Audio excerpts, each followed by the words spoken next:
আচ্ছা, আমরা তো কেউ সিটকে বলিনি মিঠাইকে বিয়ে করতে।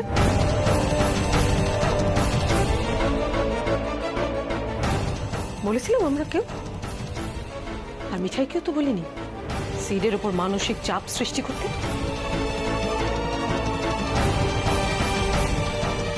তাহলে তার খেসারত কেন আমার এই ছোট্ট মেয়েটাকে দিতে হচ্ছে?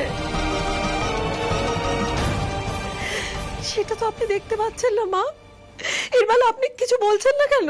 মা মা তুমি প্লিজ এবার একটু শান্ত হও। আচ্ছা, আমরা সবাই তো একটাই ফ্যামিলি, তাহলে তুমি বারবার এই ধরনের কথাবার্তা কেন বলছো বলো তো? আমার মেয়ে কেন বলছো? নিপা তো এই বাড়িরও মেয়ে। ছোট মা, তুমি যদি এইভাবে কান্নাকাটি করো তাহলে তো নিপা আরো বেশি ভেঙে পড়বে। প্লিজ এইভাবে কান্নাকাটি করো না, প্লিজ। এই দেখো, নিপা দিদি একটুখানি চুপ করেছিল, আবার কাঁদতে শুরু করলো। দেখো নিপা দিদি। লক্ষ্মী বোন আমার, কান্নাকাটি কেন করছিস? একটা না একটা উপায় ঠিক বেরোবে। তো দাদারা তো আছে নাকি? থাক শোন, এক দাদার কাণ্ড কারখানাতে সবাই অস্থির হয়ে যাচ্ছে।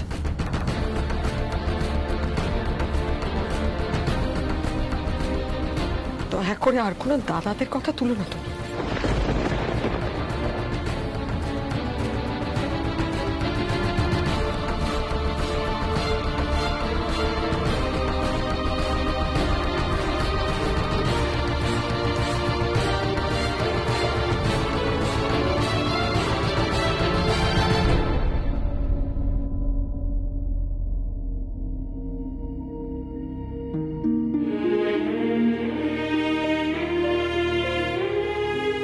সিরিয়াল দাদাবাবু, নতুন জামাইবাবুকে একবার ফোন করবে গো।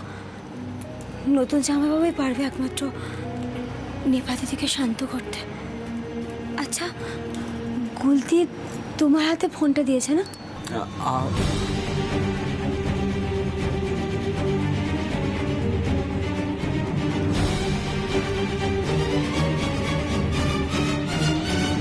বারবার এক কথা বলো না রাজীব, ওই বাড়িতে আমি আর ফিরে যাব না। বেহায়াপন আমি একদম পছন্দ করি না, সেটা তুমি খুব ভালো করে জানো। মা প্লিজ, সিদ্ধার্থ আর যাই হোক বেহায়া যে নয় সেটা তুমিও খুব ভালো করে জানো। আমি মানছি আজকে একটা গন্ডগোল হয়ে গেছে, কিন্তু তার শাস্তি তুমি নিপা আর রাতুলকে কেন দিচ্ছ? রাজীব, বাজে কথা তুমি একদম বলবে না। বিয়ে শুধুমাত্র দুটো মানুষের মধ্যে হয় না, বিয়ে দুটো পরিবারের মিলন। যে পরিবারের বউয়ের সামনে দিয়ে তার স্বামী সরস্বতী পুজোর দিন একটা অন্য মেয়ের হাত ধরে অপ্রকৃতিস্থ অবস্থা ওইভাবে বাড়ি ফিরতে পারে, সেই বাড়িতে আমি আমার ছেলের বিয়ে দেব। আমি একটা কথা বুঝতে পারছি না, সিদ্ধার্থকে কেউ কিচ্ছু বললো না? মা, ওই অবস্থায় ওকে কিছু বললে তো ঝামেলা আরো বাড়তো না? তুমি একটু ঠান্ডা হও, একটু শান্ত হও। তুমি তো জানো মা, সিট বরাবরই একটু অন্যরকম, আমাদের মতো না। তার উপরে বিয়েটা হঠাৎ করে হয়েছে, তাই। আমি জানি, তার মানে এই নয় যে একটা অন্য মেয়ের হাত ধরে ওইভাবেও বাড়ি ফিরবে। ছি ছি ছি ছি। আচ্ছা, ওই মেয়েটা হঠাৎ করে সিদ্ধার্থকে ঘরে পৌঁছে দিতে গেল কেন? তার মানে ও ঘরদোর সবই চেনে। এই অবস্থায় কেউ যদি কাউকে ঘরে পৌঁছে দিতে যায়, তার মানে সে খুব কাছের কেউ। আচ্ছা, এই মেয়েটি ওই নিপার সম্বন্ধের দিন ওর মার সঙ্গে এসেছিল না? তখন তো দুজনকে খুব ফর্মাল দেখেছিলাম। নন্দা, এই মেয়েটি কে? সিদ্ধার্থর সঙ্গে কি সম্পর্ক বলো তো? বৌদি, এসব কথা বলে কোনো লাভ হচ্ছে না, আমাদের সবটা বলে দেওয়া উচিত। নন্দা, প্লিজ আমাকে সবটা বল। দেখো, এটা কিন্তু তোমার দেওরের জীবনের প্রশ্ন। সিদ্ধার্থ নিপার দাদা হয়। তোমার মামার বাড়ি একটা জয়েন্ট ফ্যামিলি, সেখানে একজন কেউ কিছু ভুল করে ফেললে সবাইকে কিন্তু তার ফল ভোগ করতে হবে। শুনছো, তুমি যা বলার বলো না। আমি কি বলবো বলো তো? সেই সময় আমি এখানে ছিলাম। আমি তো মায়ের সাথে দুর্গাপুরে ছিলাম, বলো না।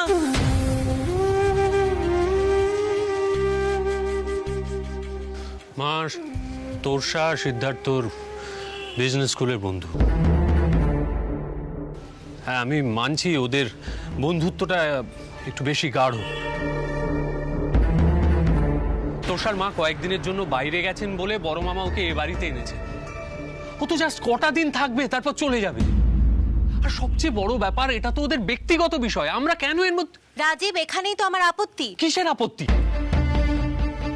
এত বড় একটা ঘটনাকে তুমি ব্যক্তিগত বিষয় বলে উড়িয়ে দিতে পারো না। সম্বন্ধটা নিয়ে আমাকে আবার ভাবতে হচ্ছে নতুন করে। হ্যাঁ মা, মা মা তুমি সব কি বলছো মা? মা প্লিজ একবার দাদা বৌদির কথাটা ভাবো, ওদের মুখ কতটা ছোট হয়ে যাবে মা। আর প্রতিন আঙ্কেল, অপা আন্টি, প্লিজ মা। মা আমি জানি তোমার মাথাটা গরম, প্লিজ নিজেকে শান্ত করো মা, প্লিজ ঠান্ডা মাথায় ভাবো। রাতুল প্লিজ, মুখ ছোট হয়ে যাবে বলে এত বড় একটা ভুল ডিসিশন নেওয়া যায় না। এটা তোমার জীবনের প্রশ্ন, এটা আমাদের পরিবারের সবার জীবনের প্রশ্ন। নিপা, নিপা একবার আয়, আয় আয়, নাম নাম, চ।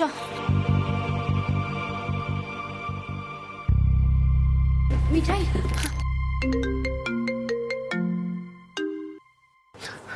হ্যালো হ্যালো হ্যালো, নতুন জামাইবাবু বলছি, নিপা দিদি না খুব কান্নাকাটি করছে, তুমি প্লিজ একটু নিপা দিদির সাথে কথা বলে নাও। ধরো ধরো, এই নাও, কথা বলো। রাতুল, কার ফোন? মা, নিপা খুব কান্নাকাটি করছে, কথা বলতে বলছে। আমি তোমাকে বাড়ি যেতে বলেছি, চলে এসো।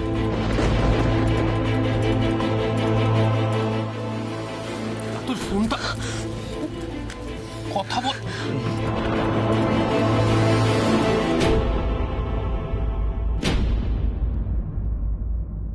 আন্টি, আন্টি কথা বলতে দিচ্ছে না রে।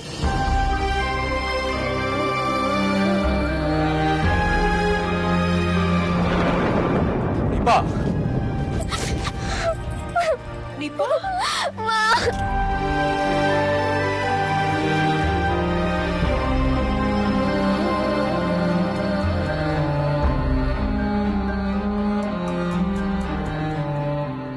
তুই বাড়ি যা, বাবাকে নিয়ে আয়, এখানে দাঁড়িয়ে কথা বলে লাভ নেই, এসব নিয়ে পরে কথা বললেও হবে।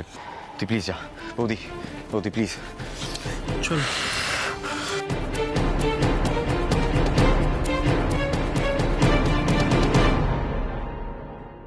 নন্দা, সুস্মিতা এলো না? ও কোথায়? মা তুমি তো ওনাকে জানো, কিছু ব্যাপারে খুব গোড়া। আমরা কত করে বোঝালাম, কি বল।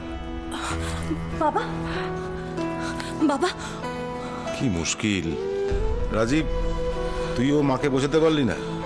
রাতুল কোথায়? মা রাতুলকে সঙ্গে নিয়ে বাড়ি চলে গেল। রাতুলও বলল যে এখন আর বেশি কিছু বলে কোনো লাভ নেই। মা আসলে তোষার ব্যাপারে এত কিছু জিজ্ঞেস করছিল না, ওই যে কি বলবো কি বলবো না কিচ্ছু বুঝে উঠতে পারছিলাম না।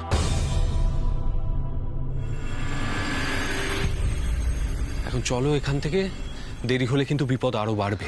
রাজীব, হ্যাঁ দিম্মা। রাজীব বাবা, সত্যি কি সুস্মিতা এই সম্বন্ধটা ভেঙে দেবে?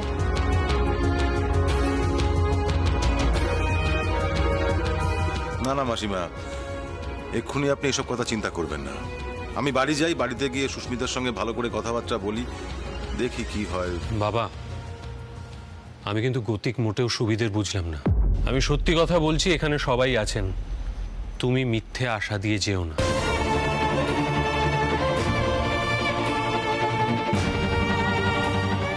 চলো এখন এখান থেকে, এসো নন্দা।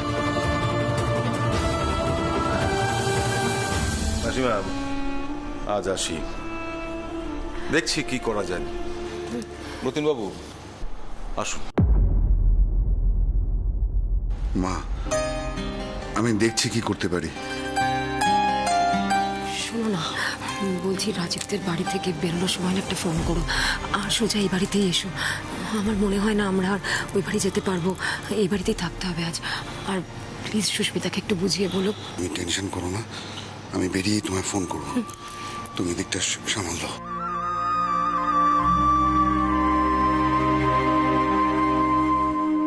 সমু, এবারে কিন্তু ভদ্রমহিলা একটু বেশি বাড়াবাড়ি করছেন। তোরসাকে নিয়ে ওনার এত কিসের বক্তব্য? এটা তো আমাদের বাড়ির বিষয়। না দাদা, তুমি একটা জিনিস ভেবে দেখো তো, এই বিয়েটা যদি হয় তাহলে তো গোটা ব্যাপারটাই ওদের বিষয়ও হয়ে পড়ছে, তাই না? ওরা আমাদের কুটুম হচ্ছে, আমাদের সঙ্গে একটা আত্মীয়তা তৈরি হচ্ছে। সেক্ষেত্রে দাদা, আই এম সরি, আমি রাতুলের মাকে খুব একটা দোষ দিয়ে উঠতে পারছি না। ভর্তা, আমাদের বাড়িতে যে অন্যায়টা হচ্ছে বা আমরা যে অন্যায়টা হতে দিচ্ছি, তার ফল তো আমাদের ভোগ করতেই হবে, তাই না? কিন্তু দুঃখের ব্যাপার কি বলতো, বাড়ির সব থেকে ছোট মেয়েটাকে তার ফল ভোগ করতে হচ্ছে।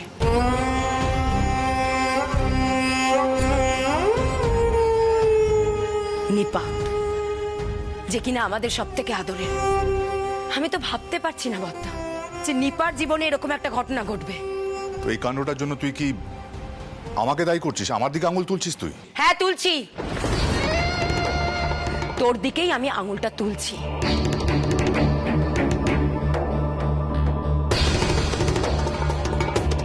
আজ যা যা ঘটেছে তার জন্য সম্পূর্ণভাবে তুই দায়ী বর্দা।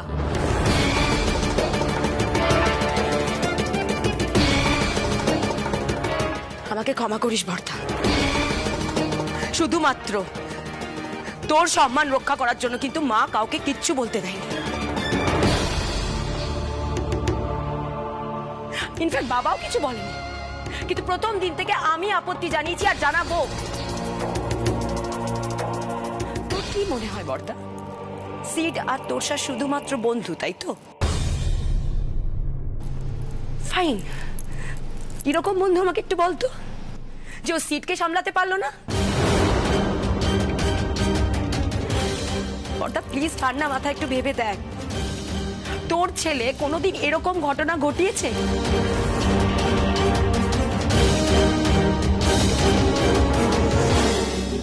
ভুল ভাবছিস বর্দা, ভুল।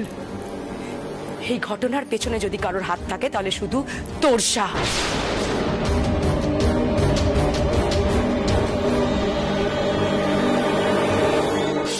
এতগুলো বছর সিদ্ধার্থ নিজেকে ট্র্যাপড ফিল করেনি, এখন সে নিজেকে ট্র্যাপড ফিল করছে। আর সবকিছু হয়েছে এই মেয়েটার জন্য।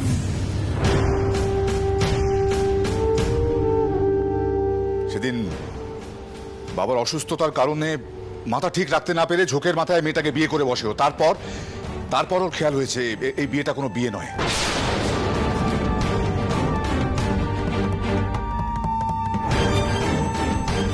এই মেয়েটা ওর নখেরও যোগ্যী নয়, স্ত্রীর সম্মান দেওয়া তো দূরের কথা। আর এখন বাড়ির সকলে মিলে সিদ্ধার্থকে চাপ দিচ্ছে এই মেয়েটাকে স্ত্রী হিসেবে মেনে নিতে। তাই এই কাণ্ডটা ঘটিয়েছে।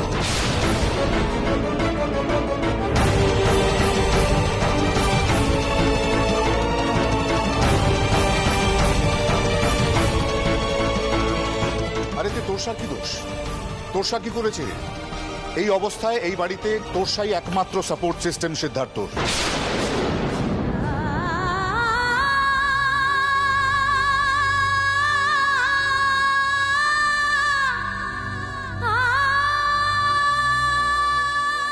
বাড়ির সকলে জানে সিদ্ধার্থের সঙ্গে আমার বনিবনা হয় না, কিন্তু সিদ্ধার্থ তো আমার ছেলে। ওর মনের মধ্যে দিয়ে কোন টানাপোড়েন যাচ্ছে সেটা আমি খুব ভালো বুঝতে পেরেছি বলেই আমি তোরসাকে এই বাড়িতে নিয়ে এসেছি। দেখ খুকি, একজন বন্ধু যদি সিদ্ধার্থর সাথে বাড়িতে থাকে তাহলে সিদ্ধার্থ ভালো থাকবে।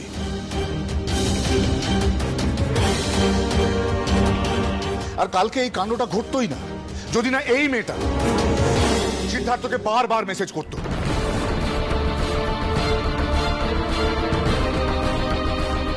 আমি তোরসাকে ডাকছি, তোরা নিজেরাই শুনিনি?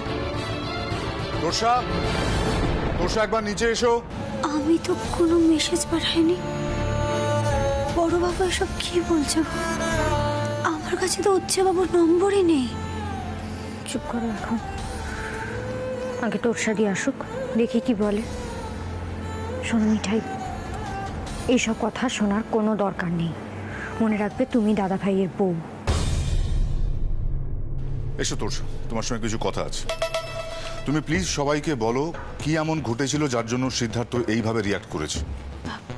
আসলে আঙ্কেল, সিড এই পুরো বিষয়টা নিয়ে সারাক্ষণ খুব আপসেট থাকে, কারণ সিডের পক্ষে মিঠাইকে স্ত্রী বলে মেনে নেওয়াটা সম্ভব নয়।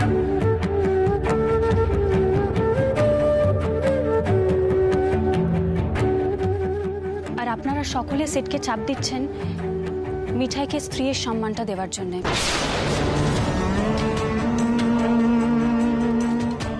ইনফ্যাক্ট আজকে তো রাজীবদার মা বাবাও এসেছিলেন মিঠাই আর সিডকে কাপল হিসেবে আশীর্বাদ করার জন্য। ইনস্পাইট অফ অল দিস, মিঠাই মেসেজের পর মেসেজ পাঠিয়ে যাচ্ছিল।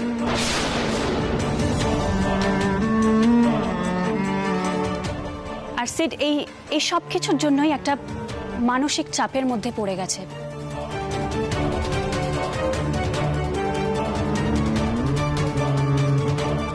আই এম সো সরি, আমি বুঝতে পারছি এখানে একটা খুব বড় গন্ডগোল হয়ে গেছে, বাট বিশ্বাস করুন আমার কিছু করার ছিল না। I am really very sorry. আমি কখন মেসেজ পাঠালাম গো দিদিমণি? প্লিজ মিঠাই, তোমার সাথে আমি কোনো কথা বলতে চাই না।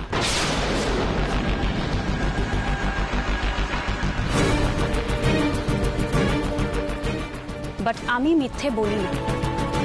সিডের ফোনটা চেক করলেই বুঝতে পারবে। ইনফ্যাক্ট তুমি তোমার ফোনটাও দেখে নিতে পারবে।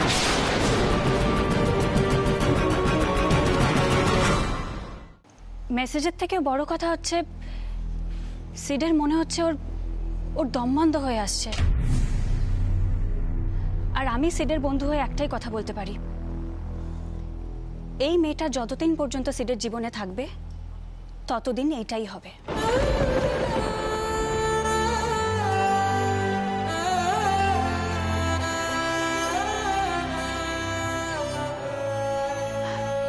আঙ্কেল, আমি ওপরের ঘরে যাচ্ছি, কারণ আমার মনে হয় আপনাদের এই ফ্যামিলি ডিসকাশনে থাকাটা আমার পক্ষে ঠিক হবে না।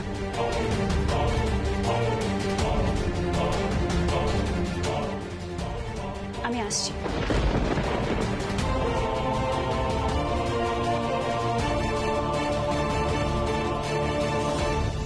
শুনলে সবাই? শুনলি তোরা? আমার মতে আমাদের এখন ঠিক করা উচিত এই মেয়েটাকে নিয়ে কি করা হবে।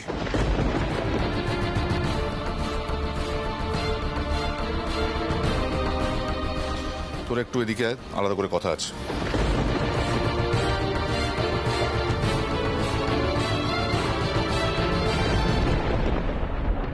এই ছোটা, দাদাই কি বললো রে? কি হয়েছে? মেসেজ হবে টু দাদা ভাই ফ্রম মিঠাই। আচ্ছা, কোনোভাবে ছোটদা তোমার নাম করে দাদা ভাইকে মেসেজ পাঠায়নি তো? আমি বলছি। না না না শ্রীতমা দিদি, তুমি একদম কাউকে বলো না। সিরিয়াল দাদাবাবু খুব বকুনি খাবে গো। আর এটা তো একটা মেসেজ নিয়ে কথা হচ্ছে না, একটা পুরো বিয়ে নিয়ে কথা হচ্ছে।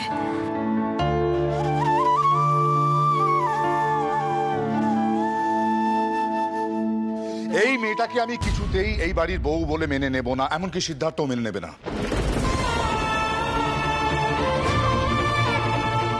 আমি ডিভোর্সের ব্যবস্থা করছি।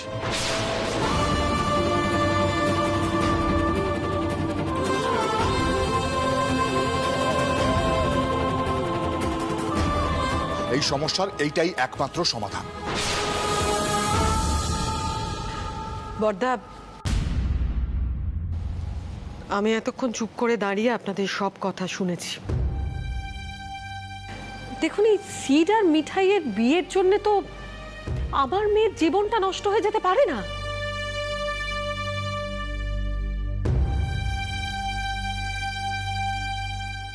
আপনারা ওদের বিয়েটা রাখলেন কি ভাঙলেন সেটা কিন্তু এই মুহূর্তে খুব একটা জরুরি বিষয় নয়।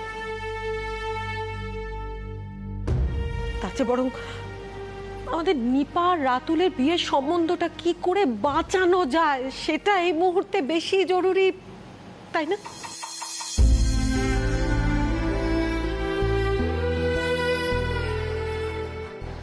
দেখ সোমু, তোর বাবা এখন এখানে উপস্থিত নেই, তাই তুই ছাড় কাটের কথা বলছিস।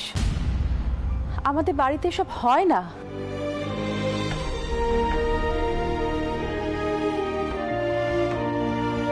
একটা কথা কিন্তু আমি স্পষ্ট করে তোকে বলে দিচ্ছি, এই সংসারে বিয়ে মানে কিন্তু বিয়েই।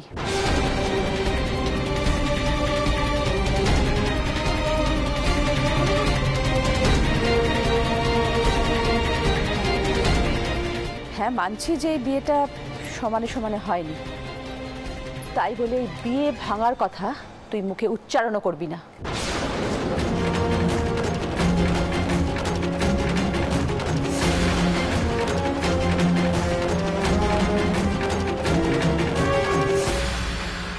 ছোট বৌমা ঠিকই বলেছে, এখন আমাদের উচিত নিপা আর রাতুলের সম্বন্ধটা নিয়ে ভাবা।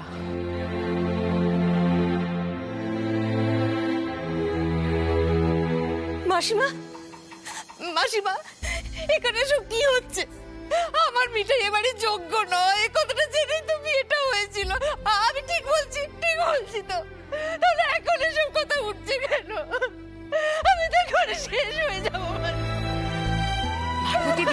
পার্বতী একবারটি শুনুন, একটু শান্ত হন, কিচ্ছু হয়নি, একটু ধৈর্য ধরুন। মা তুমি শান্ত হও মা, তুমি কেন বেরিয়ে এলে? ভিতরে চলো, ভিতরে চলো। দেখো এরকম কিচ্ছু হবে না, গোপাল হেল্প করবেই মা।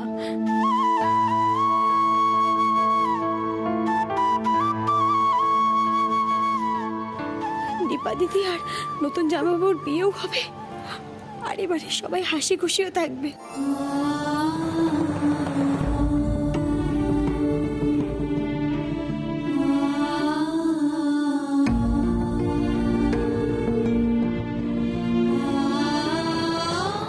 গোপাল মিঠাইয়ের পার্টনার না, গোপালকে মিঠাই বাধ্য করবে হেল্প করতে। মা চলো মা, ভিতরে চলো মা, ভিতরে চলো।